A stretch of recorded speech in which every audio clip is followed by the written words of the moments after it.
네, 이제 영화 속으로 깊숙이 들어가 보도록 하겠습니다. 네.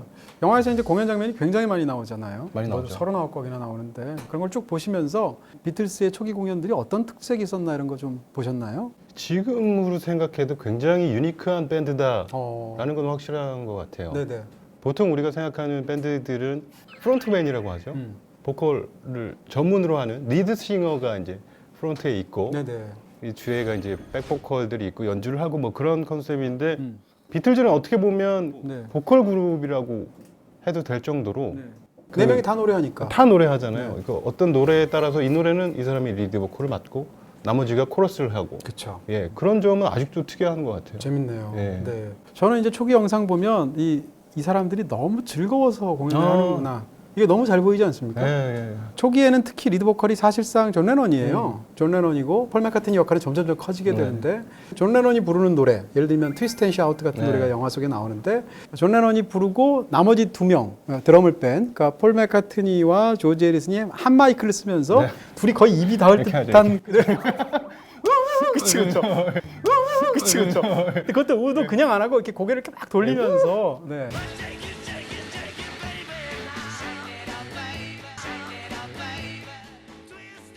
진짜 막 우리 좀 너무 신나. 그렇죠, 그 그렇죠. 느낌이 확 나니까. 그게 너무 그대로 느껴지고 이 사람들의 쇼맨십 예. 이런 것들이 영화 속에서 굉장히 흥미롭게. 그러니까 굉장히 그 시절은 좀 치기 어린 그런 시절이기도 네. 하잖아요. 그럼에도 불구하고 굉장히 계산되어 있는 것 같다는 생각도 들었고 그렇죠. 그 당시에는 그렇게 음향 시스템이 좋지도 않았을 거고 그렇죠. 어떤 본능에 의해서 움직이는 것 같이 보이지만 실제로는 그 철저하게. 이후 그 물 밑에서는 굉장히 치열하게 연습을 했겠구나. 그렇습니다. 어떻게 보면 이 사람들은 자기들이 동네 친구들끼리 만든 밴드잖아요. 그렇게 해서 어마어마한 그런 위대한 족적을 남겼지만 여기 영화에도 굉장히 나오는 브라이언 앱스타인이라는 매니저가 네. 철저하게 기획해서 만든 느낌이 있죠. 그렇죠. 바가지 머리라든지 양복이라든지 이런 건데 이게 굉장히 이제 아이러니한 측면이 있습니다. 비틀스의 최대 라이벌하면 롤링스톤스잖아요. 롤링스톤스는 중류층 이상의 멤버들이에요. 그리고 다 대부분이 가방끈이 깁니다. 네. 근데 등장했을 때의 모습은 비틀스랑 정달리 거칠고 야성적이고 뭔가 좀 약간 하류에서 놀 것 같고 이런 쪽의 음악을 했죠. 비틀스는 4명 중에서 사실은 존 레논이 그나마 가정 환경이 제일 나았고 경제적으로 셋은 다 이 워킹 클래스거든요. 이 사람들은 오히려 양복으로 딱 정장을 하고 깔끔하고 댄디하게 나왔다는 건데 그런 것 자체가 사실은 이 매니저가 만든 거거든요. 그렇게 해서 이 멋진 비틀스의 어떤 역할을 만들어내는데 그런 게 어떻게 보면 팝 음악사의 역설 같은 거이기도 해요. 실제로 어떤 자기가 처해 있는 상황과 음악과는 정말 그렇게 많이 다르기도 한 것 같아요. 감미로운 노래를 부르는 어떤 그 뮤지션들 중에 굉장히 술버릇이 고약하고 그런 분들이 궁금하다. 아주 많이 있습니다. 네, 오늘 회식 있는 거 아시죠? 입이 굉장히 거칠고 이런 분들 네네네. 많이 있죠. 얼핏 생각하면 뭐 헤비메탈 하는 사람들 술 마시면 병 깨고 이럴 것 같은데 오히려 반대가 많아요. 그쵸? 홍대에서 거친 음악 하시는 분들 공연 끝나고 커피숍에 가서 차 마시고 이런 분들 많고요. 네, 발라드 음악 하시는 분들이 네. 야한 농담 막 그런 분들 많고. 궁금하다. 예. 네네. 이따 꼭 얘기를 해주시면. 네. 참 재밌어요. 자기와 어떻게 보면 그 다른 지점을 꿈꾸는 거구나. 사람은 또 그런 생각도 들고. 이 영화에서 또 하나 재밌는 건 이제 인터뷰죠.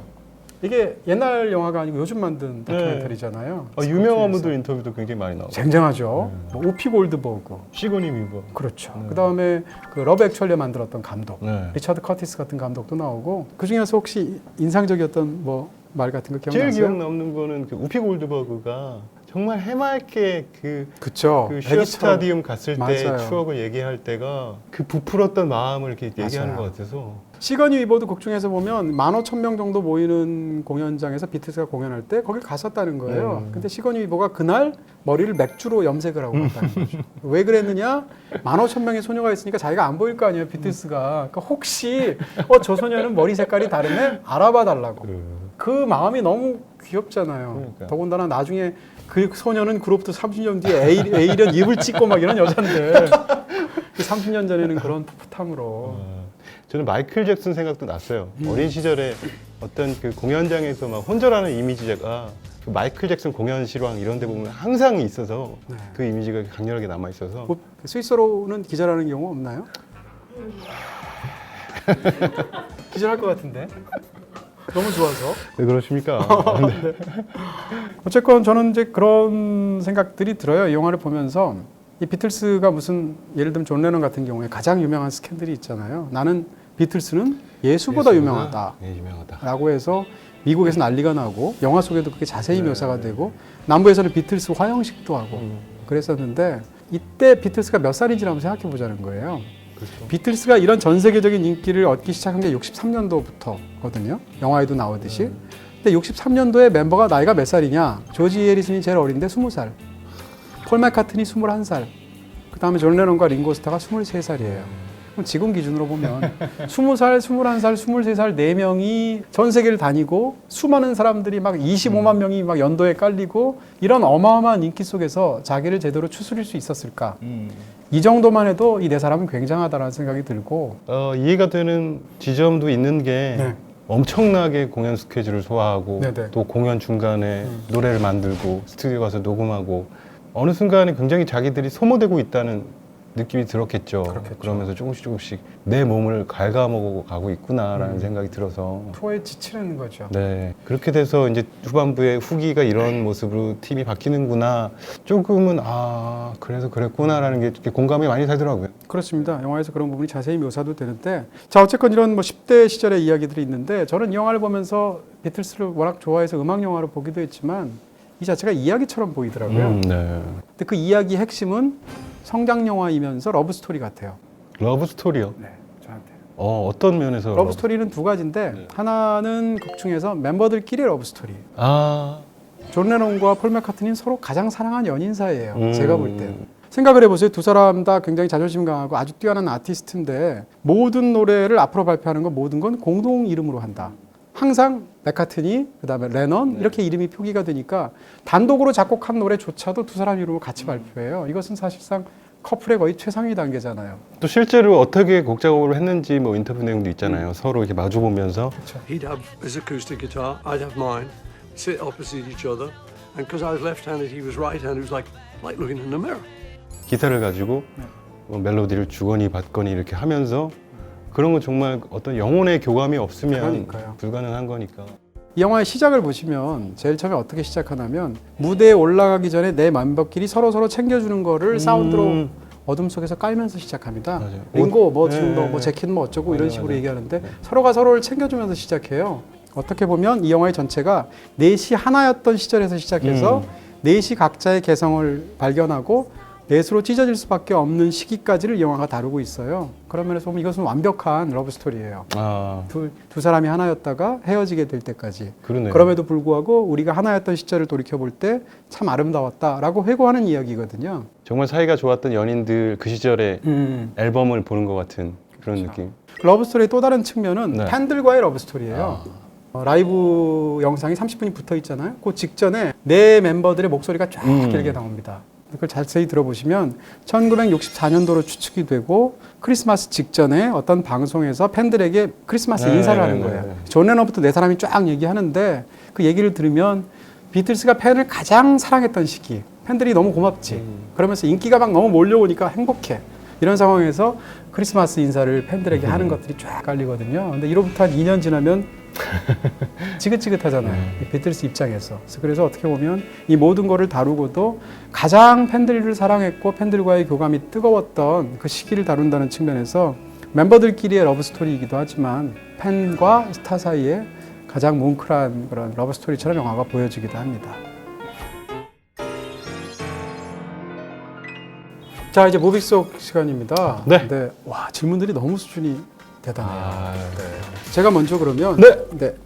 사실 비틀스의 노래만 알고 그 인기가 진짜 얼마나 있었는지 모르는 10대 소년입니다. 이럴 수 있죠. 네.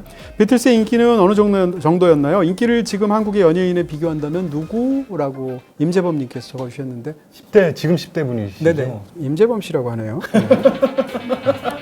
빈잔 아닌가? 최고의 노래는? 네, 어쨌건. 네. 지금 감히 이거는 그래도 단기간에 한국 대중문화 역사에서 이런 식의 엄청난 팬덤이 폭발했던 최고의 사람은 지난 30년간 서태지와 아이들이라고 그렇죠. 생각해요. 저도 그렇게 생각해요. 네. 서태지와 아이들이 물론 비틀스 같은 인기를 그 정도의 인기를 네, 못 누렸죠. 그러니까 단순히 음악을 좋아하는 사람들한테 인기를 얻은 거를 넘어서 비틀즈도 그랬지만 어떤 사회적인 현상이었잖아요. 네, 그런 면에서 봤을 때 네. 서태지와 아이들은 굉장한 어떤 영향을 끼쳤고 그렇죠. 저는 서태지와 아이들 2집이 나오는 순간이 네. 그런 팬덤이 한국 역사에서 가장 크게 폭발한 순간 같아요. 그때 음반샵에 매일 갔어요. 아저씨 나왔어요? 2집? 네, 나왔어요? 정말 오매불망 기다렸던 그것도 생각이 나고. 예, 그나마 가장 이 팬덤으로 유사한 거를 치면 서태지 씨 정도를 얘기할 수 있겠다. 네. 이렇게. 시대라고 하셨는데 네? 서태지와 아이들을 얘기하는 아, 요즘 시대는 서태지 할아버지도 모르시는군요. 광고도 있었잖아요. 그 10대. 예 하니까 됐어요. 이거. 네. 맞아. 아마 지금 10대 분에게 제일 인기 있는 분이 엑소겠죠. 엑소. 어쨌건 요즘 식으로 얘기하면 엑소지만 곱하기 한 왁 해야죠. 47 정도 해야 되죠. 왁 해. 네. 또 전 세계적인 어떤 밴드였으니까 비틀즈는. 자, 두 번째 질문을 네, 제가 드릴게요. 네. 박승기님께서 보내주셨는데요.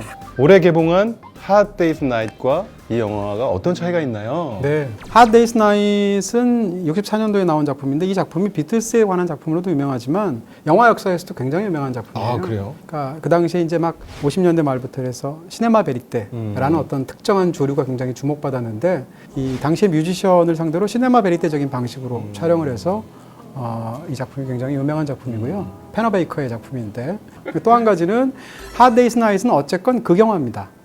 그러니까 다큐멘터리가 아니고 비틀스의 팬덤 자체를 가지고 비틀스가 자기 자신을 연기한 영화예요. 그런 면에서 극영화다라고 말할 수 있고 이 영화는 다큐멘터리죠. 그렇죠. 그래서 그런 또 큰 차이가 있다.